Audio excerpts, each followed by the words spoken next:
Okay, good morning, good evening, and good afternoon from where you are watching us. My name is Jeff Waheto, and today we have two gentlemen, Kimani Mwangi and Elvis Mutugi. You will know them later. I'm here for a short time. I've come to remind you about the Game Fest event that will happen at Valley Park Lounge in Ruaka. It's only 1,000 Kenya shilling. You can pay it through our pay bill, which is 522-533, and our account number is 900-6666. Please invite all your family members, your friends, and relatives. For now, I have experts in the house who will talk about men's mental health in Africa. I will leave the floor for them. Nitakuwa tu pale kwa background. Yeah, thank you.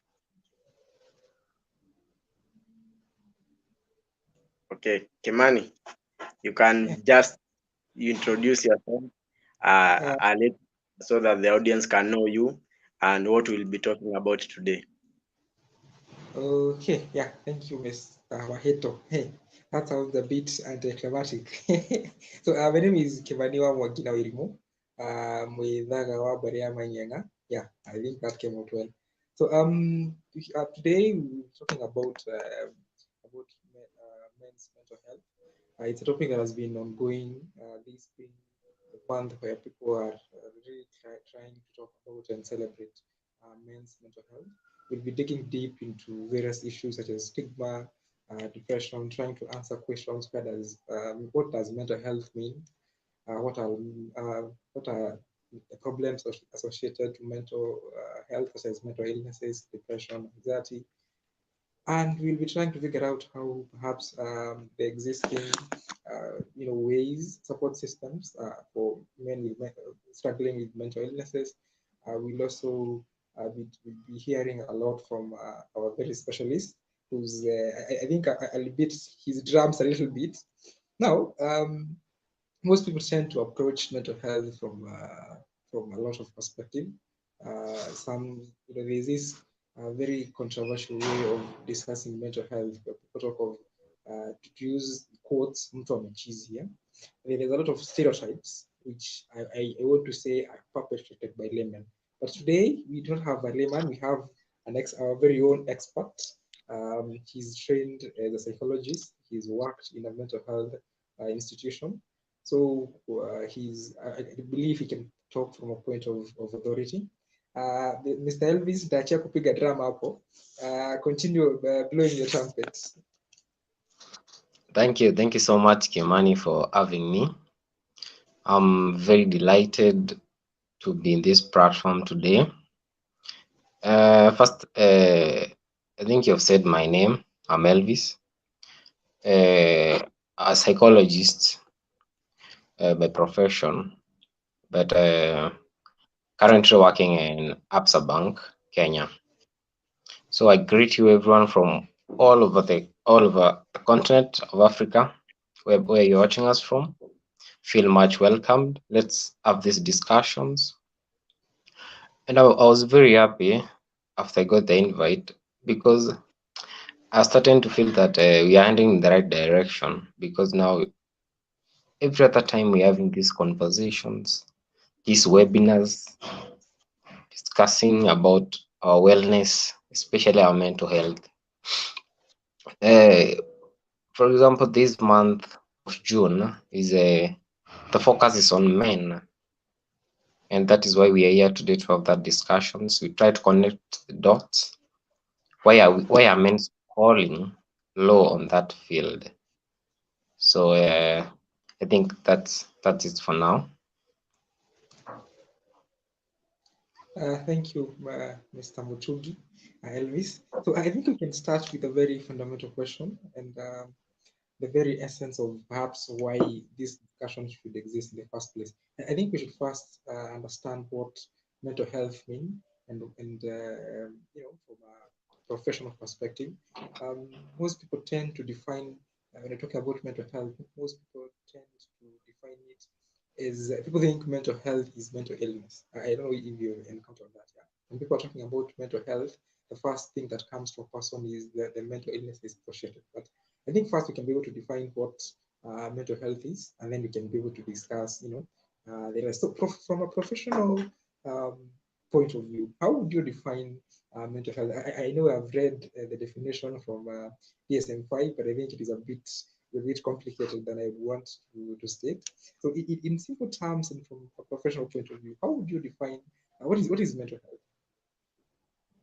Okay, thank you, Kimani, again.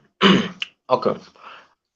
Personally, I would not like to say that mental health is a mental illness, but mental health entails a combination of many aspects in our daily life, which which which which are all in collaboration to ensure that we function well as humans.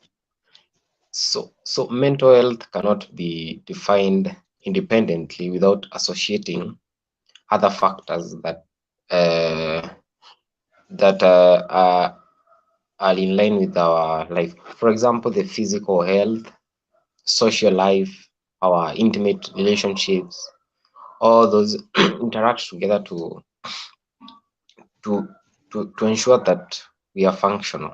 So when we talk about mental health, is a for me is being in a state whereby we are in optimum performance, whereby we live a good life.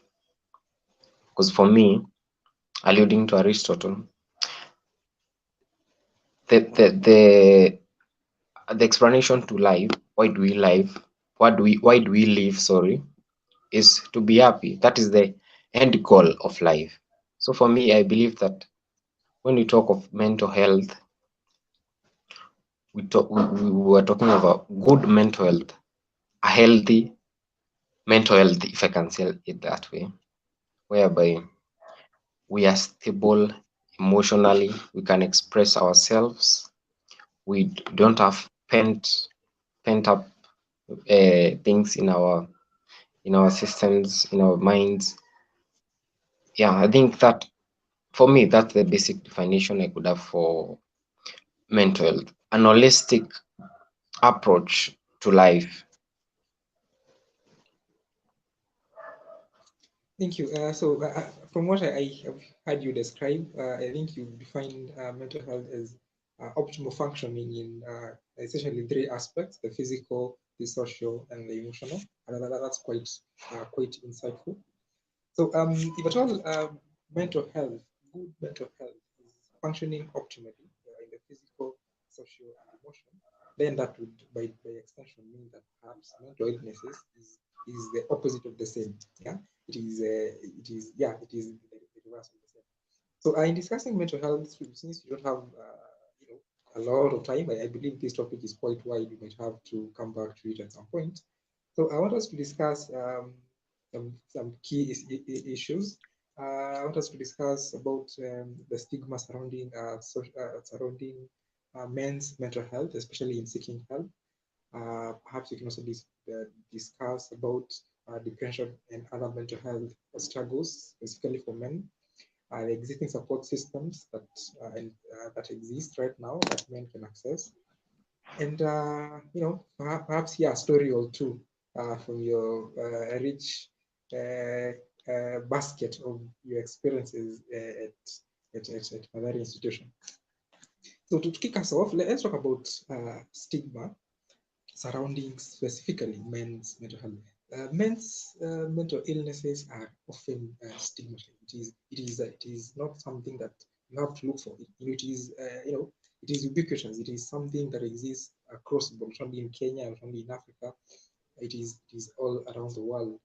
Um, you will not find, let me say, the environment surrounding people talking about the mental health of men is often stigmatized and associated with some aspect of maybe weakness, lack of masculinity, and other associated things.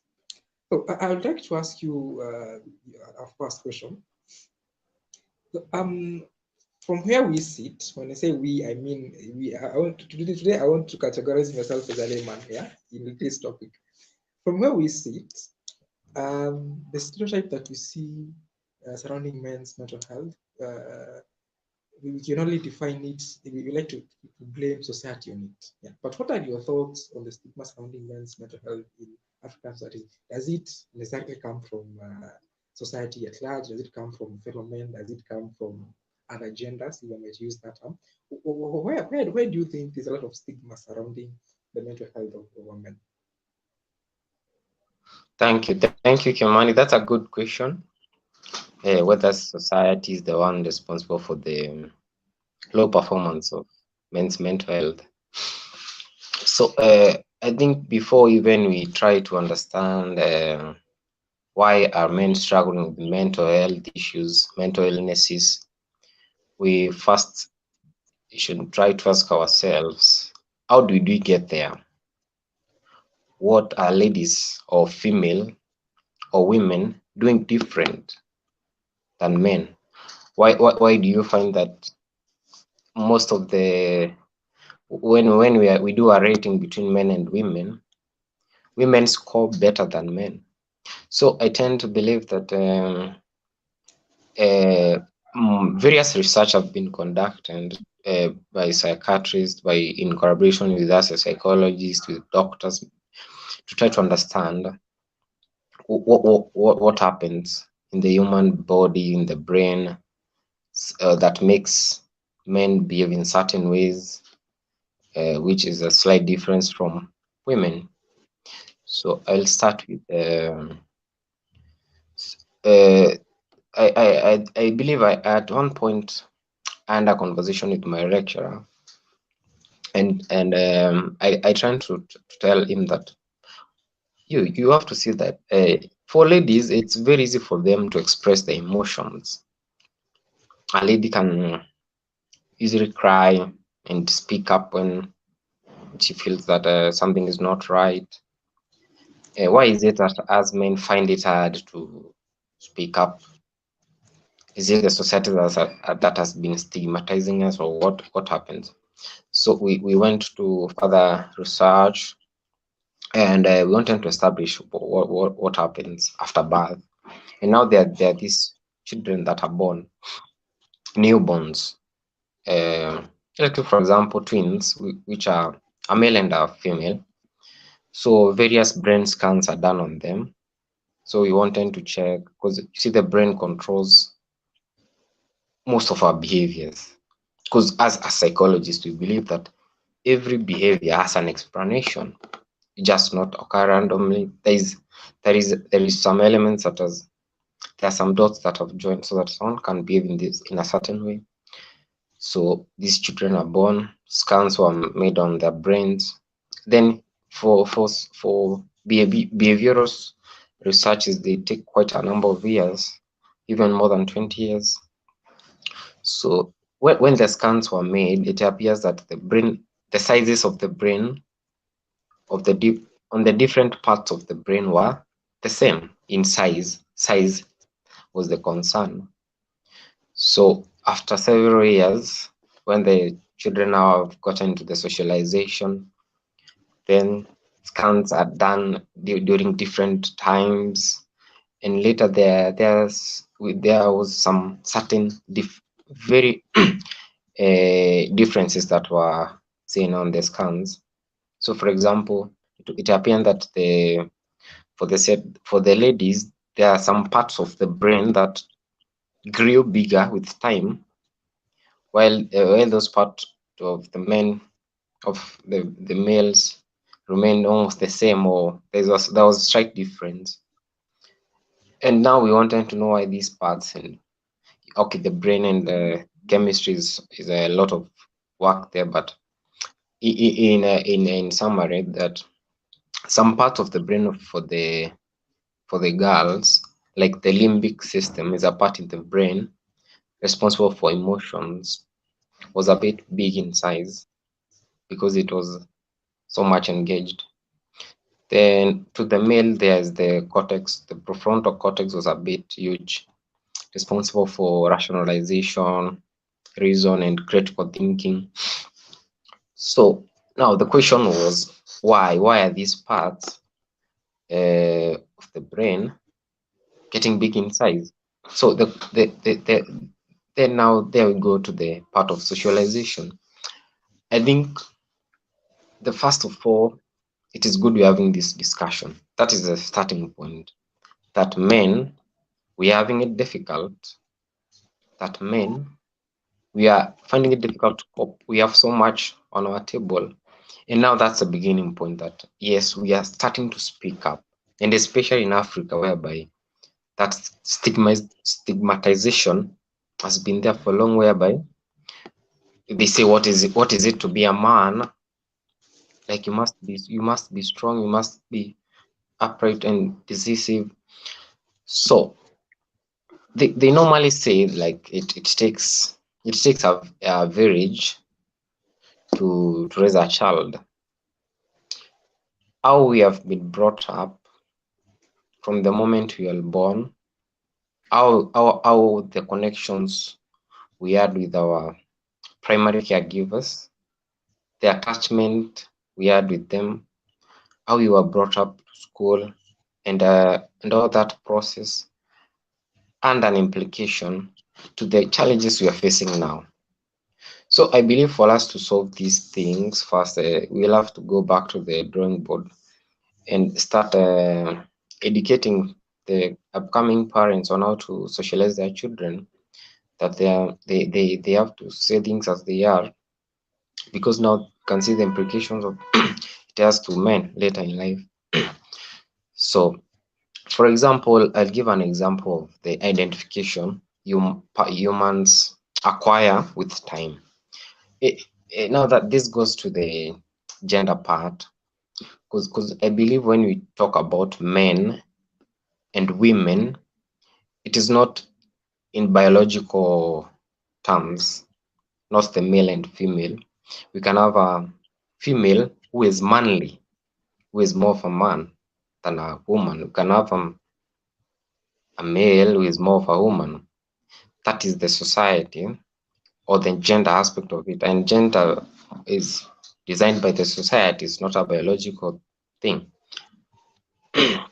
So I think I was on the identification.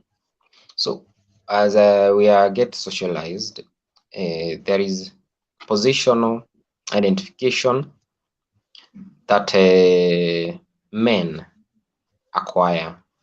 This positional identification means that to be a man is that you have to create your own identity. You'll have to be strong. You have to be a leader. You'll have to you have to push yourself. But now that's the opposite of personal identification, which girls acquire at a very early stage.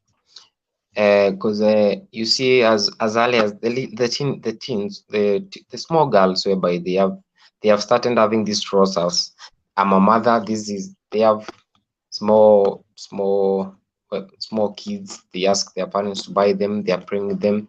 They say this is my son, and they are just 2 years or 3 years old.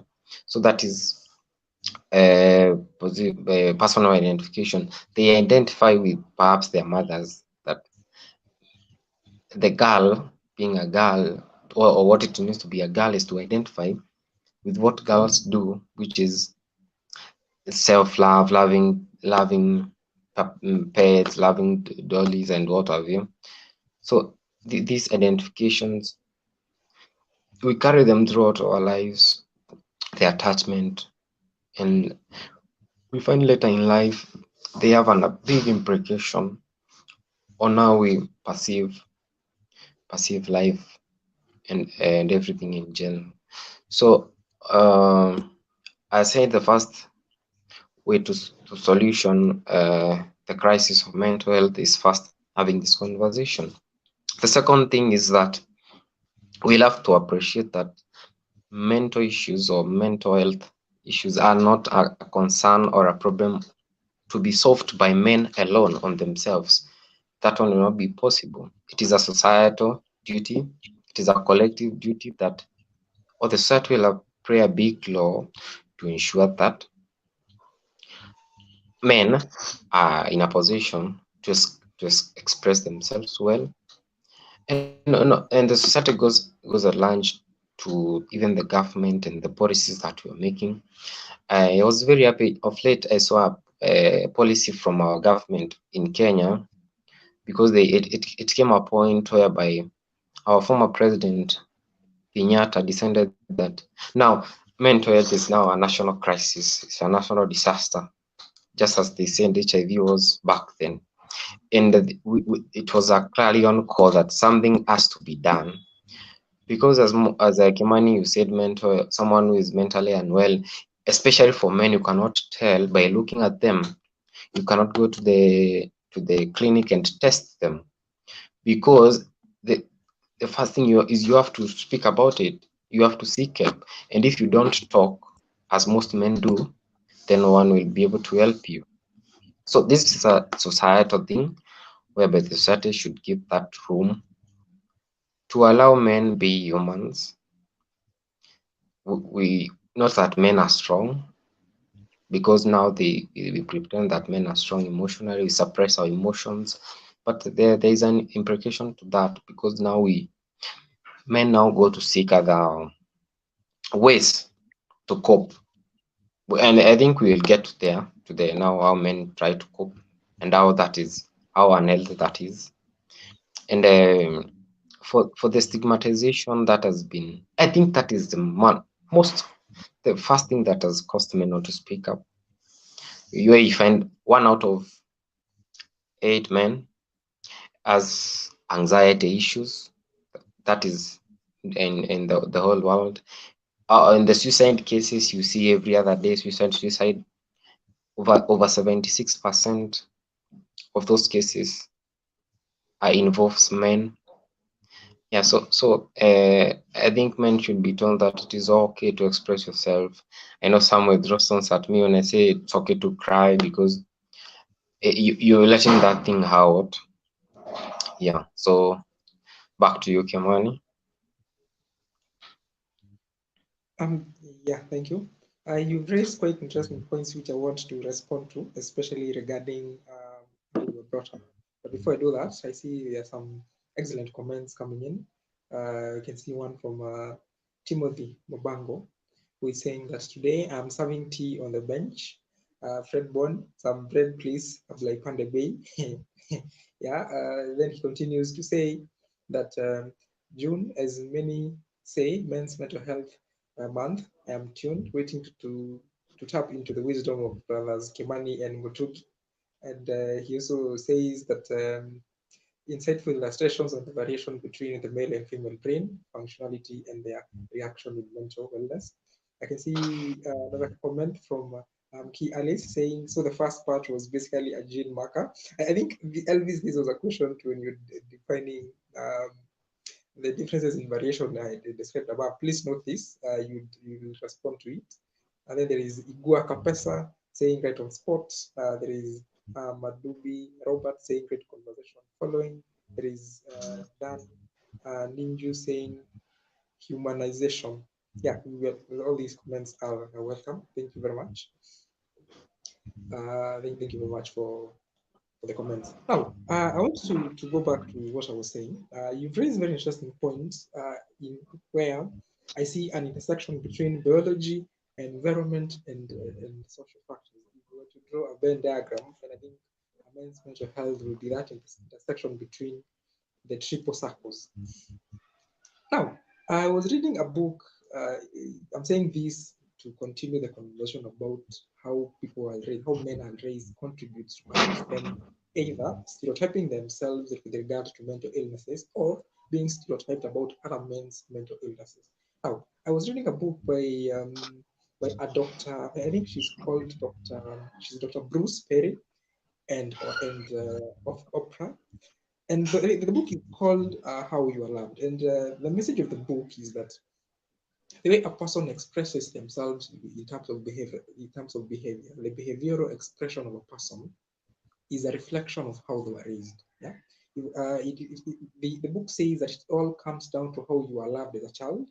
The question of whether you got what you needed to form a worthy sense of self. So that would mean that if a man was raised, if that young boy was raised to believe that uh, there is no opportunity for I don't want to call it failure. I don't want to call it illness.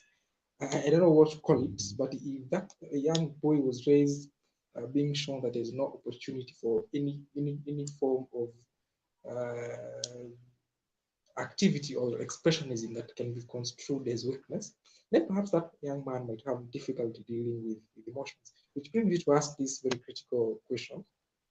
And I'm saying this with a lot of I don't want to say courage. I'm saying this with a lot of um, it makes a lot of sense to say this.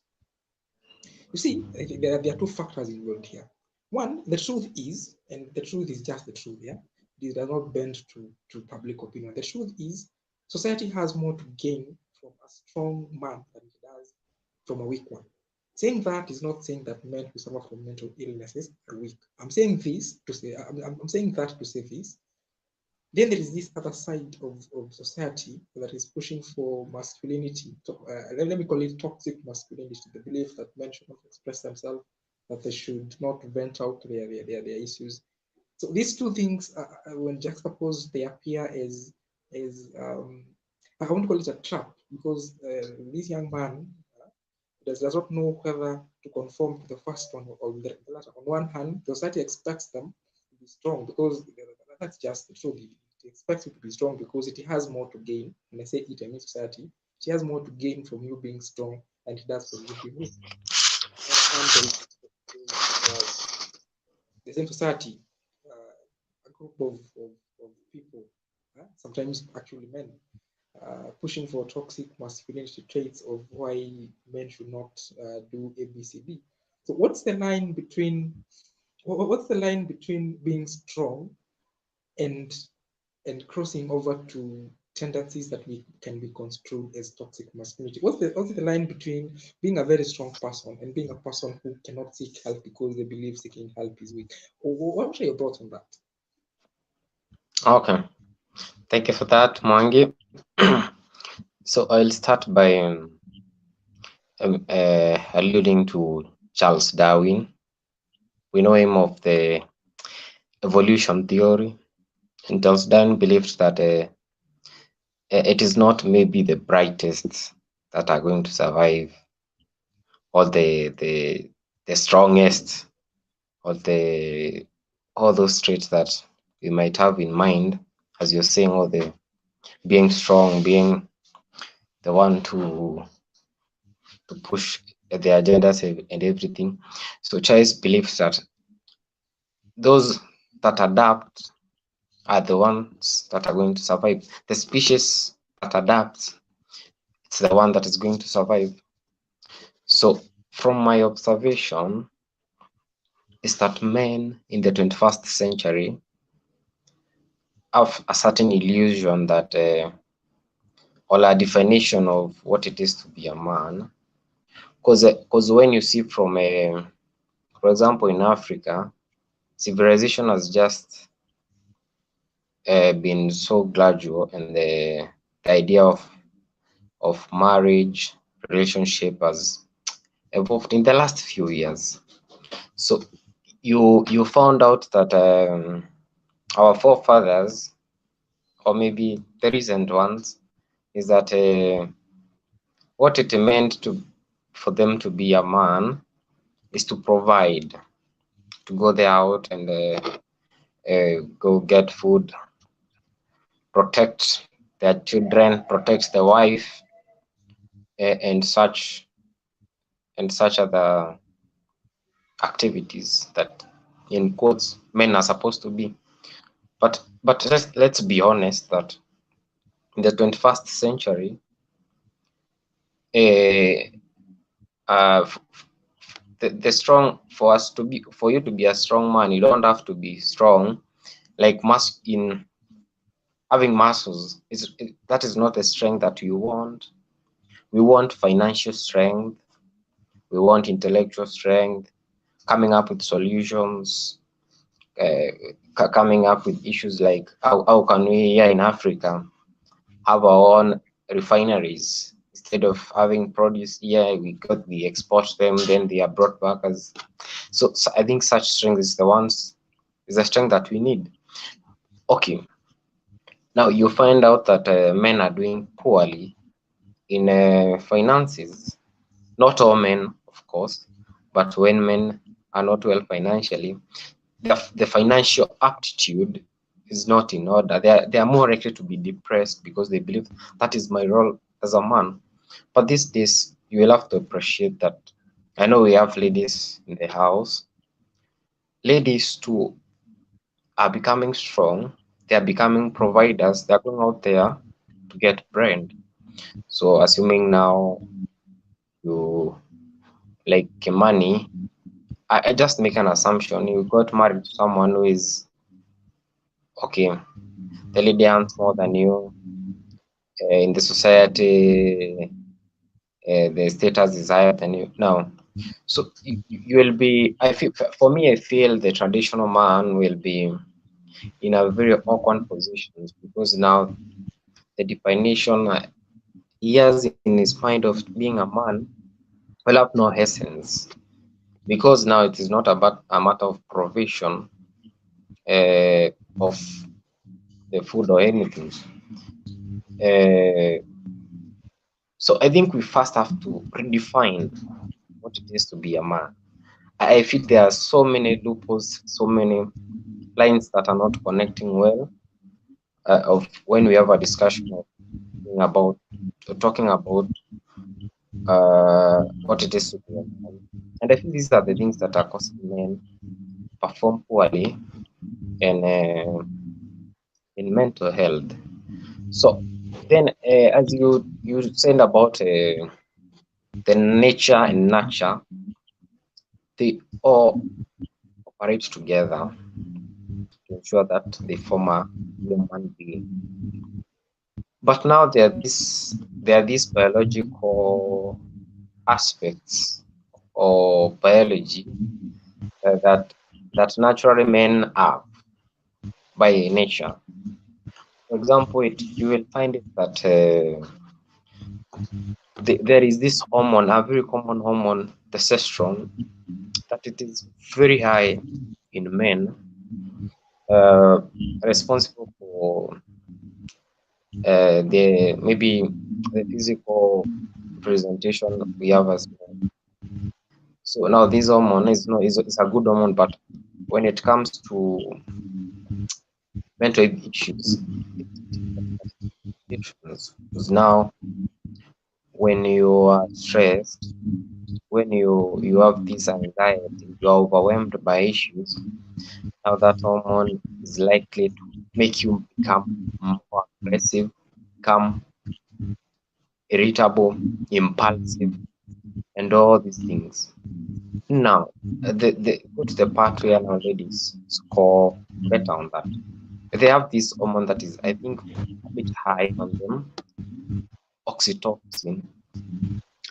And this hormone, getting this hormone is not a tough job because these hormone oxytocin help in cooling the body, reducing anxiety, all that, and such things are very necessary when in a state of when over by many things, and you have this thing, natural chemical that is cooling you down, and it is going on the coping is it is not that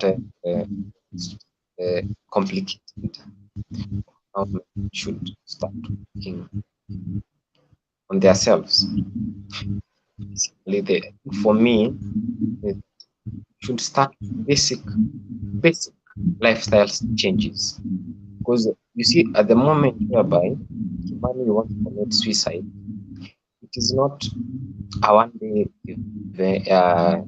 activity or contemplation. It has not been brought up by assuming your relationship is not working. That only cannot make you commit suicide. There are combination of factors. Perhaps you even have mental illness, anxiety issues, mental illness, schizophrenia. You find that most bipolar, most men have them. Problem is that we don't speak. For me, I had an opportunity of working in a Mathare rehab, just observing many things, many things. The most patients there were under psychosis, and we wanted to know the major cause, and we found that the major cause was drugs that induce it. Now, drugs, the patients that they suggest, they were not social drinkers, they were problem drinkers. It was like an escapism to their issues.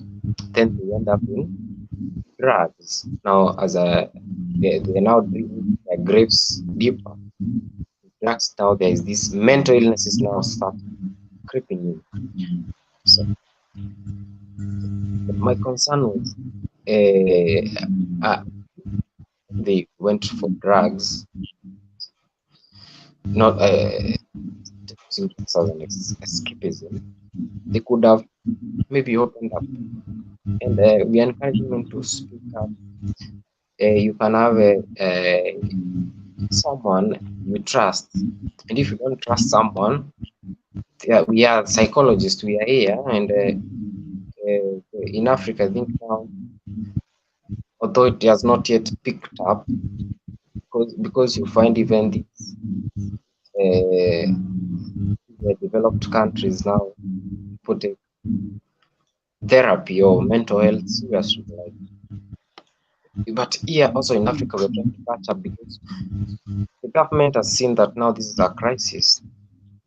People are not performing well on their workplaces, because assuming now the workplace, you like, that is where you spend, like, for most of the day I'm there, and that environment is not conducive.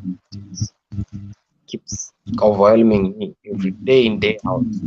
That's why you see most mental instabilities, 50%, the ulcers, and if they come from the workplaces. So my major concern was, as men or as a society, it is good we speak up so that we can get help. For us as psychologists, we are trained to understand behavior. As I said earlier, behavior is predictable, and every behavior has an explanation. Every feeling, every emotion has an explanation. We'll have to, with once we get therapy and everything, we get to understand why is your relationship not working. Perhaps you have the attachment styles bad. Maybe they are insecure attachment, they are ambivalent attachment. So going down there, perhaps you had trauma as a child, the adverse childhood effects, which have an implication to you all your life, and unless get help when we resolve such traumas and such experiences, because there is help. So I was talking about the hormones. So the daily life changes. It's like, for example, watching your diet. For example, when now you go to take alcohol because you're overwhelmed by situations, alcohol has a depressive effect. Now, at that moment, you're not drinking for fun, but it will not make you more depressed because it has a depressive element. So when you start overdosing, that has an implication on your brain. So starting with simple lifestyle, daily routine, changing your routine makes a huge difference at the long run. Then the other thing is the socialization. The other thing I feel personally are not well socialized. And when I talk about socialization, I don't so I'm not talking about social media. Social media is not it is even making things worse for mental health. the media that I personally like, and I'm there every morning, is the Pinterest. There are no people there, it's just things, art, and everything. So the socialization part of it, you as I was saying about just dancing, that those adapt are the ones that are going to survive. The females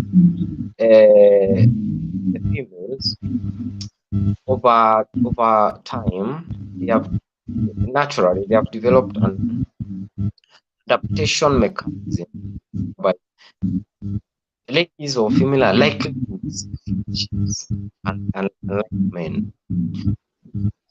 By nature, there seems to be this they become caring, the maternal instincts. These hormones are so helpful for them to cope with mental health, because socialization and social support is very important. So as they create the relationship, they become more nurturing, they take care of each other. Yes, you see this chama, yeah, it's only because they are chamas. It's a form of socialization. Saturday I have a group, I can to them about me. You might not details the the issue, but at least you speak.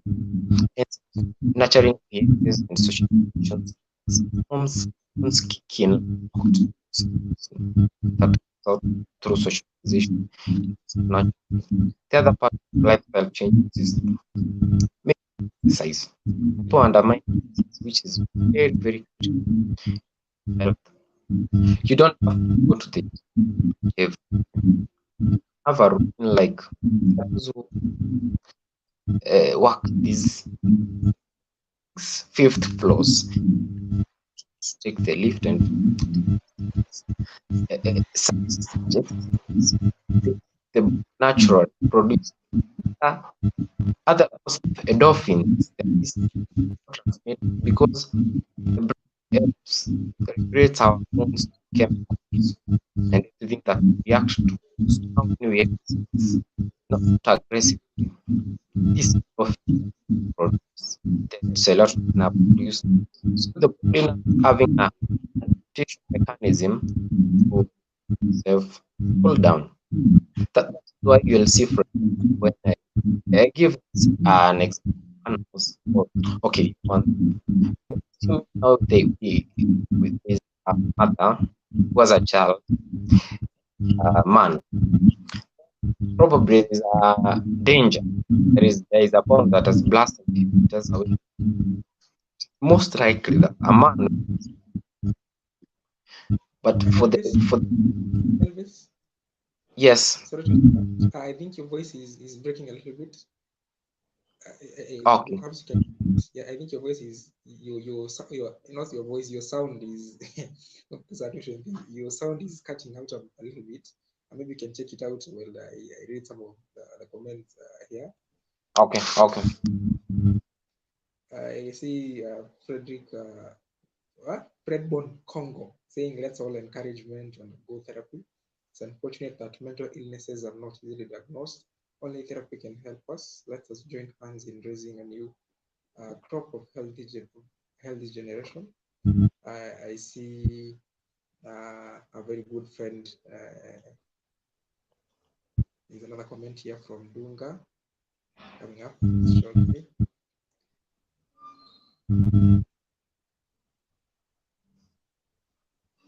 So Dunga is saying that Elvis, I'd like to hear about the role men play in men's mental health. It is one thing advocating online for men's mental health.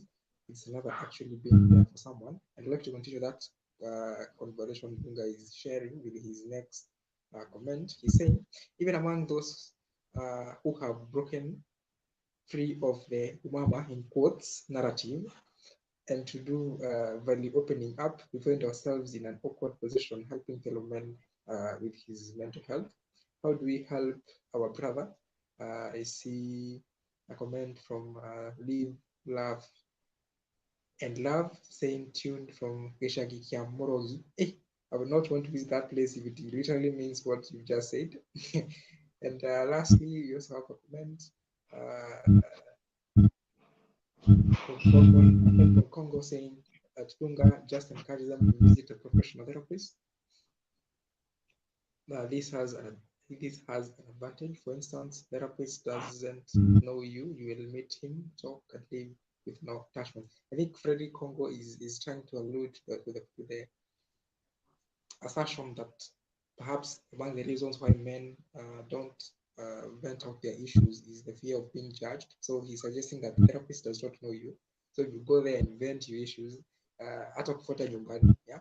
So you walk away without any fear of judgment. I don't know whether that is it's okay from a professional point of view. I think Elvis will react to that. We have someone with the name of 99. Of Gonga 98. Always put your mental health first. Without having a good state of mind, nothing else will be doable. Guide your wellness and always check on you. That's a very good insight. And lastly, yeah, for this particular session of comments, that is.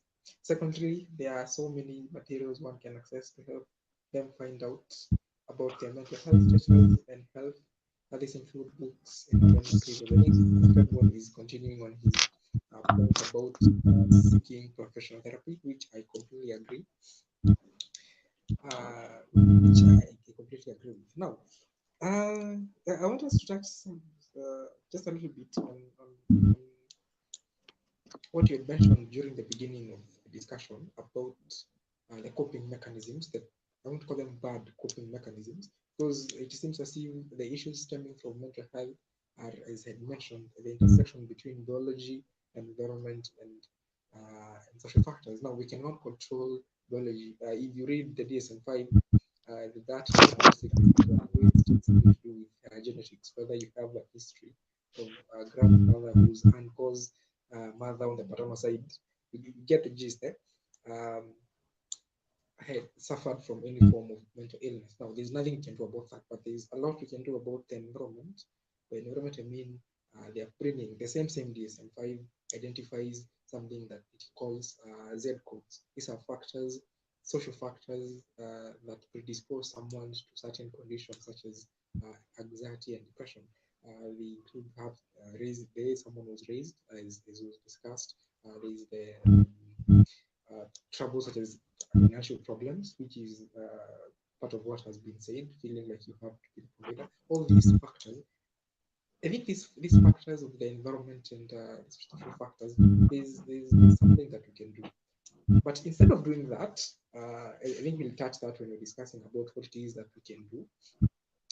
But first, I want to say the opposite of that. What it is that instead of addressing those issues head on, there's a tendency for most men to have, let me call them bad coping mechanisms.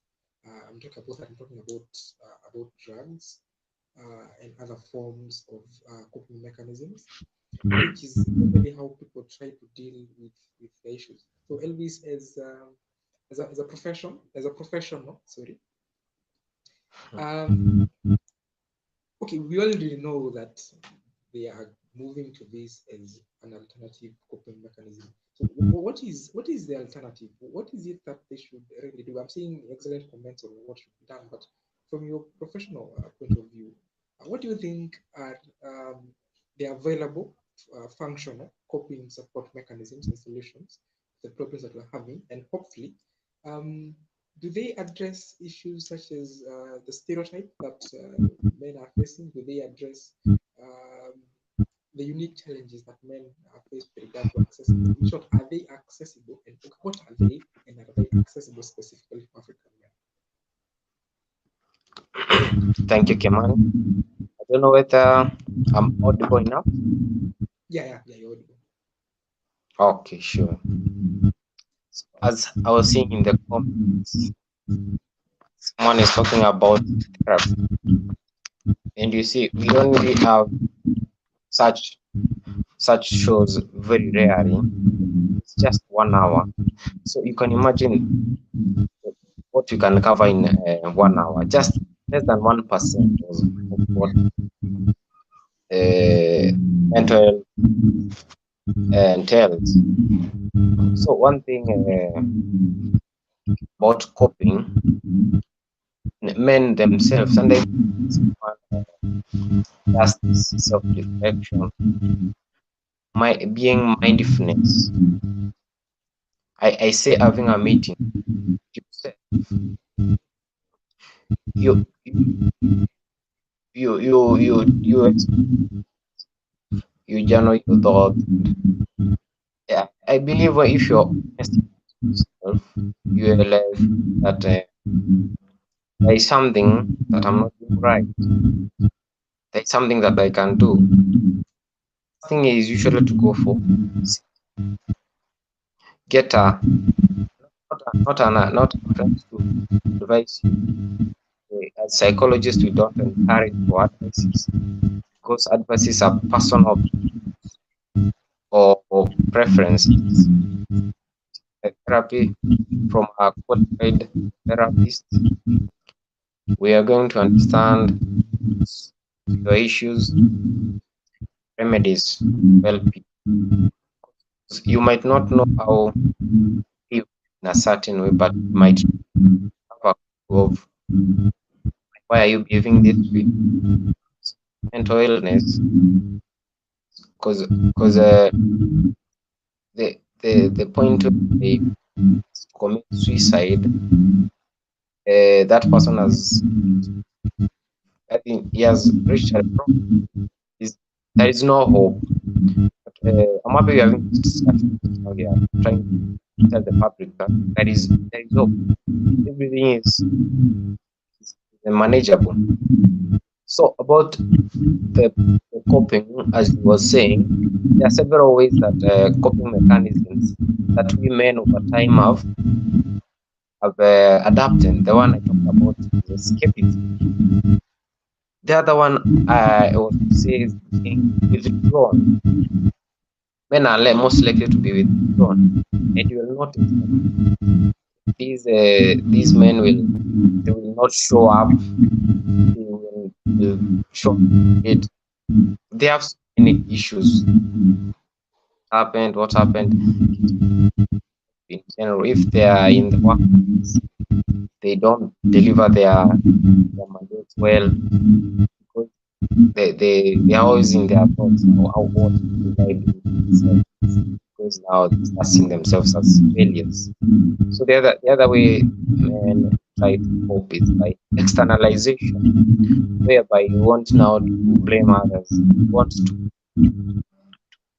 to project your issues to assuming married. That now that is where now poor parenting begins. Because most young children, as we're talking about, they learn what parents are doing, and we are at people, and people who are ill. So assuming as a poem in your mind and projecting to your life, that you find it who you and one that some just cut legs of another person. It can be there. It gets a place where now the it now becoming part in your options. So the part of externality having greater, you're getting edited. Like for example, you see on this post not intention, see and becomes agitated. It's a simple thing that that person don't mean to. So now you now making your body more damaged. As a I tend to say that how the body reacts is the same magnitude. It reacts For example, the moment you a physical cut, the experience is the same pain. If you are broken, it's the same. That the physical realm. So the emotional realm is they move together with the physical duality. That balance must be maintained. So those are the and many have. So as we are encouraging them to seek help, and because you might not have the time to have this conversation online. Okay, and there is this part whereby there's going to the therapy private.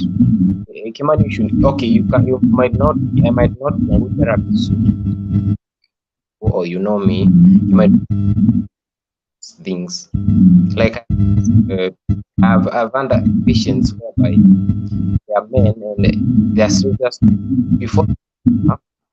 It's like a month, and I'm a stranger to them. Before they open up, it's quite a long time before they start cracking.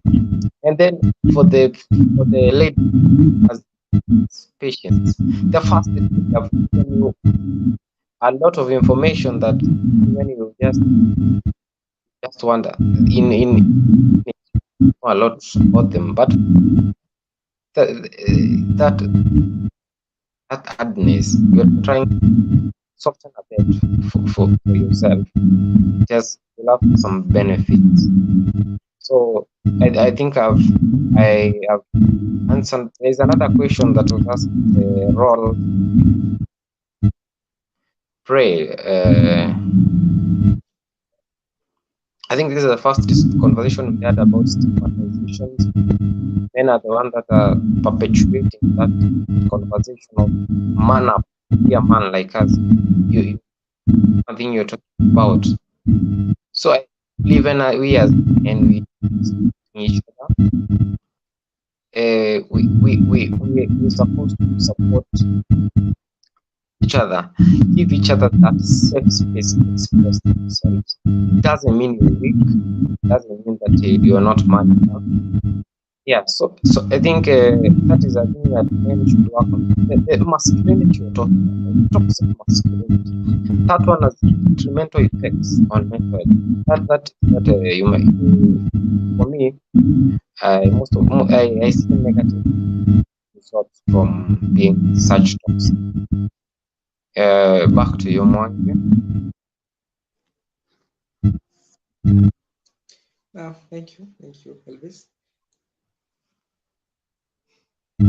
Now, there's something here that I have shared on the screen. It is I want to call it a poetic expression of depression and what that negative way of coping, or that negative coping mechanism can lead to. This is not an actual suicide note. Yeah, let me specify that. It is just a poem, a creative expression from a very good friend of mine. He actually sent me this piece in 2018. And this is his way of expressing how it feels for a man to be depressed and what it can lead to. I want to quickly go through it, and he calls it the suicide note. And he said that on that very afternoon, he drank his last penny, went back and locked his lousy room, confessed his faith and sins to God, took his life, and died broke and depressed. He found an open Bible beside his bed, a note that said, I tried hard, but I lost the passion. I'm sorry, Papa, I never got the degree you so worked for. Forgive me, Mama, that I betrayed. Forgive me that I betrayed your praying zeal. Forgive me, my siblings, for having failed you as a brother. Forgive me, all who believed. And he continues asking for apologies. His name is at the very bottom, KJ Kibe, a good friend of mine. And I felt that I needed to acknowledge that piece from him. And if Kibe, you're watching, I think it's a very good piece. If I've never told you that, it's a very good piece. I just wanted to express in words what a creative writer might define the feeling of depression for a man who feels that he is caged and who cannot come out and speak about it, either because he does not know of any existing avenues where he can do that correctly. He feels that doing so would make him less of a man. And you can see how that is the definition of the aftermath. I really wanted to appreciate that piece by my good friend Kife Waradu. Yes, I've said that right, Kife Waradu. Now I see comments coming in. I want to conclude. One asking, saying it's been a long time. This is right here.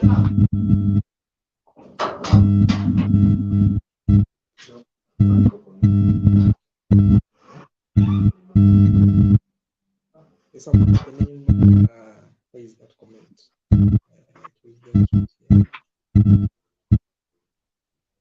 Someone is saying that we have been away for quite some time. I don't think it is us who have been away. I think it is you who have not been around. Ongonga 98 saying habari zenu Kimani Mwangi, long time bruv. Yeah, long time. We are still here. Trying to, as Washira would put it, to decolonize our minds. Those of us who know the little, not to keep quiet and to actually speak it out, such that we become the darkness we seek to beat. I think I put this comment saying that they are professional who do this, and then this one I did not put. You've not seen this one saying healing is not easy, guys. We must agree on that. Many people are not ready to go through the process of psychological healing. It is usually a lot of work. That is why people choose to suppress it. I really want to agree with what everyone is saying. It's not an easy task. Not an easy task for someone to deal with their psychological issues. I've had people go as far as to call them their demons. I will not go that far, but I see why someone would express it in that way. And it's not an easy job for this reason. If this person is dealing with issues on their own, that means that we are both the sculptor and the clay. Yeah, you're trying to fix something that is within you. Yeah, assuming that the brain is not assuming the brain is the primary organ that controls the rest of the body, the behavior, how you interact with other people. So you're trying to change that at the same time maintaining, um, you know, your life has not stopped. So you're changing your psychology. You're trying to fix your psychological issues as you move on. It is a tough. It is a tough, especially one you have succumbed to the stereotypes that say that it's not okay to talk to people, or actually not have a person you can confide in.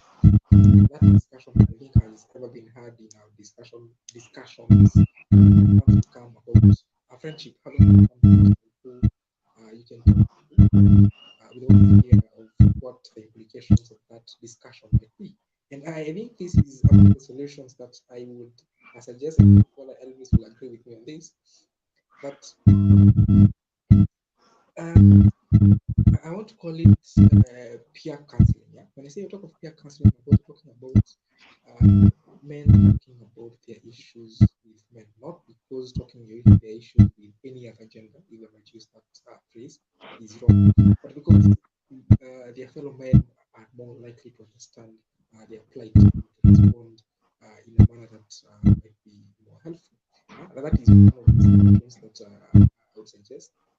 But I think it is a good coping mechanism because I want to approach it from two angles. One, of course, because it is a way of talking about issues. And secondly, because it is something you can control. If you cannot go talk to another person, yeah, then you have another friend who you can talk to. And I'm saying this to put obligation on that one. We cannot blame anyone in secondary issues. That is not something you can blame someone for. Yeah, but perhaps that part that everyone is saying is hard for some people. Perhaps it can be easier if it begins with the process of creating a friend who can be your confidant. Now, that is something that is important to you, creating someone who is confident, yeah? And then perhaps you can take the next steps of talking out to that person and responding properly. Now, that aspect of responding, now that what is said after someone expresses how they're feeling, if someone expresses they're dealing with mental issues, how that trend is a discussion that should be had, because in the language we say which means you do not spill whatever you're transferring to the next container. Yeah? Like this person has organized themselves, they have really decided to talk about the issues, but the person they are venting out to is not the person, and that one has become a completely different issue.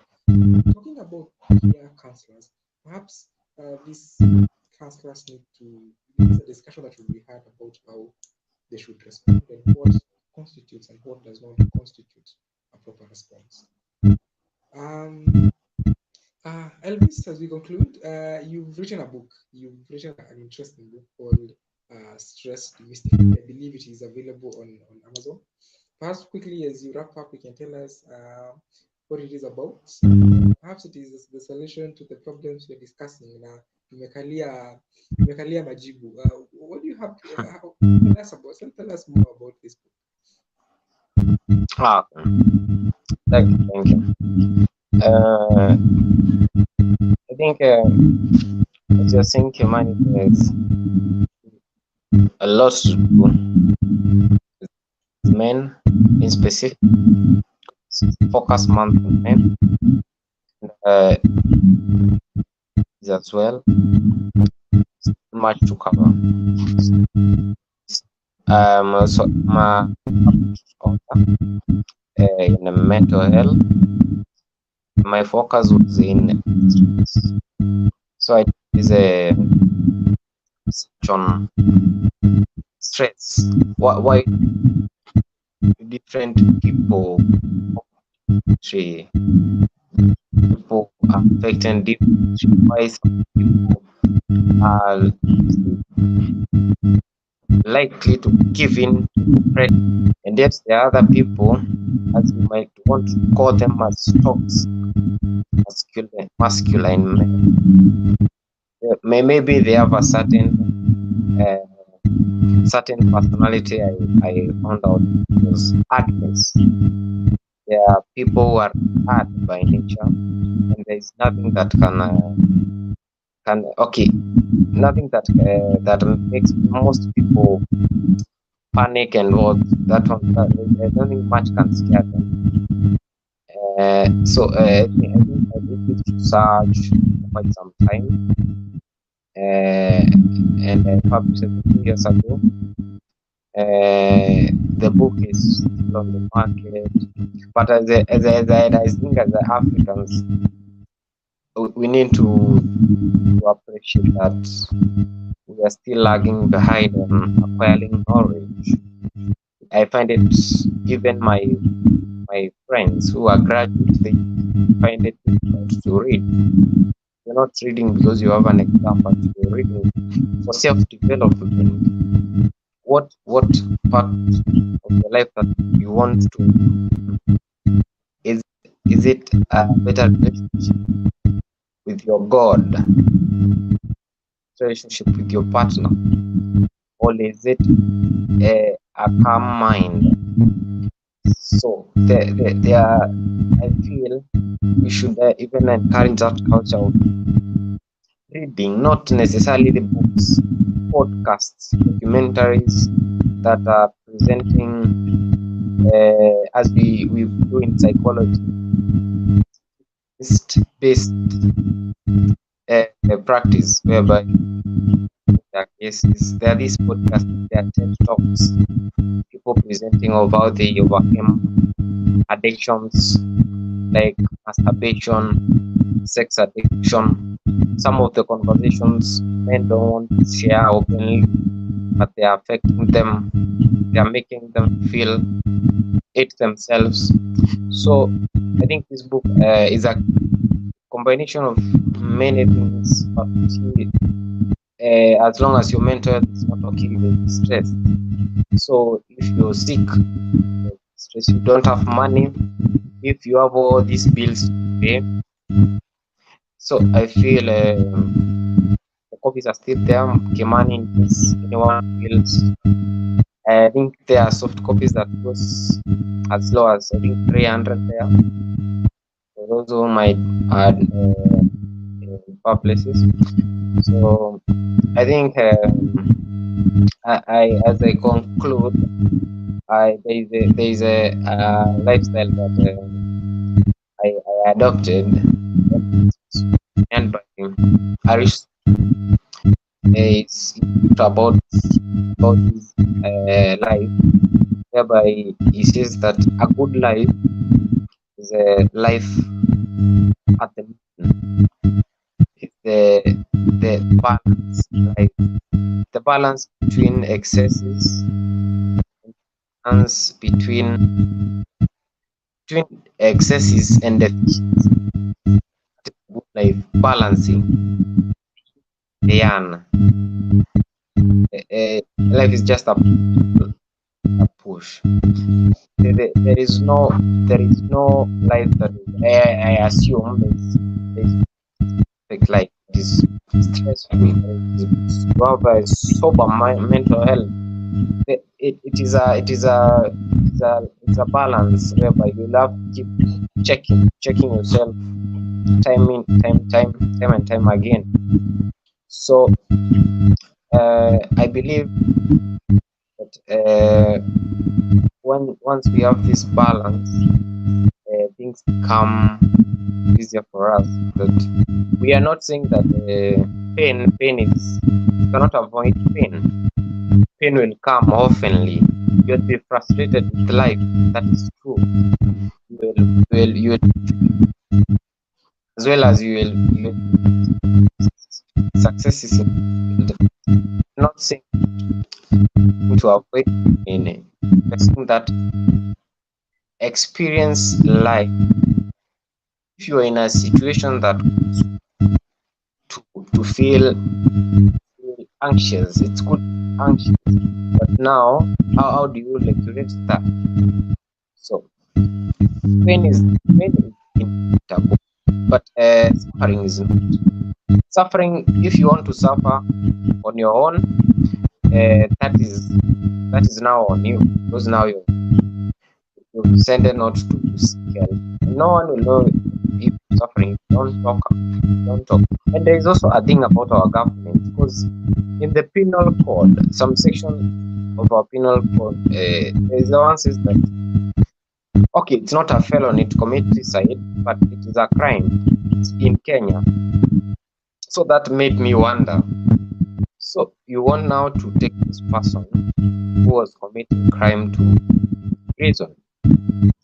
So I don't believe that is going to be helpful, because this person and reach a point whereby life is not has no meaning to them, and that makes them that why didn't my suicide not go? So get the opportunity, they will just now they ensure this time there is no coming back. So I also believe that there are many areas that those who are in politics, governance, such supports us are important. For example, therapy is not cheap. That is why, as you're saying, Kimani, it is not easy to access therapy, because I don't know where you can get free. Okay, there are, but very few. So I think also in our various restrictions, and it's good that we set these public free therapies and to help the society. So I think that's all for me. I'm very happy for this conversation and for having me. Thank you.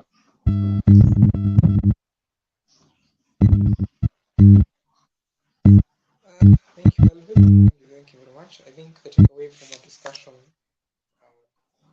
is that, well, he is not lost. He's not lost, and his discussion is part of that. One is that this social disease exists because there are so many